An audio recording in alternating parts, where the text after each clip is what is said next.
Bonjour à tous. En ce début d'année, nous célébrons aujourd'hui avec toute l'Église la fête de l'Épiphanie. Épiphanie, cela vient d'un mot grec qui veut dire manifestation. C'est une des premières et une des plus grandes manifestations, avec peut-être le baptême du Seigneur, mais cette manifestation, c'est Jésus, l'enfant Jésus, qui est manifesté à travers les mages qui viennent l'adorer au monde entier. Alors ce texte qui nous est donné chez saint Matthieu nous rapporte la venue des mages. Ce sont des savants qui scrutaient les étoiles, des sages qui avaient vu une étoile et la science aujourd'hui nous montre qu'à la période même de la naissance de Jésus, de fait, une étoile particulière a traversé le ciel. Et donc ces savants ont suivi cette étoile et sont arrivés à la grotte de Bethléem. Et ils viennent adorer cet enfant. C'est donc la manifestation au monde entier de la naissance de l'enfant Jésus dans cette grotte de Bethléem. J'en tirerai deux points particuliers. Le premier, c'est l'universalité du message du Seigneur, de la naissance de Jésus à Bethléem.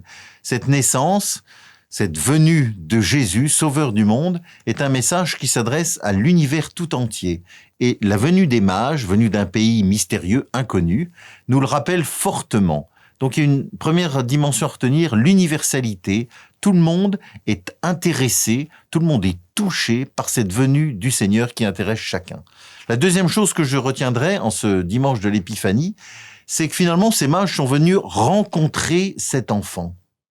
Et ce qui est central dans notre foi chrétienne, c'est une rencontre personnelle avec Jésus. C'est le cœur de notre foi. Nous ne sommes pas chrétiens pour telle ou telle chose, nous sommes chrétiens pour rencontrer Jésus et avoir avec lui un vrai dialogue intérieur, un dialogue de foi, une amitié qui commence dans ces premiers liens et qui va se poursuivre, non seulement toute notre vie, mais pour l'éternité tout entière. Vous voyez, la fête de l'Épiphanie, manifestation du Seigneur, nous rappelle l'universalité de ce message et l'importance d'une rencontre personnelle avec Jésus. Voilà, que ces deux messages qui nous sont donnés en ce début d'année, en cette fête de l'Épiphanie, réjouissent notre cœur et nous poussent à en être de joyeux témoins. Bonne fête et bonne journée à chacun.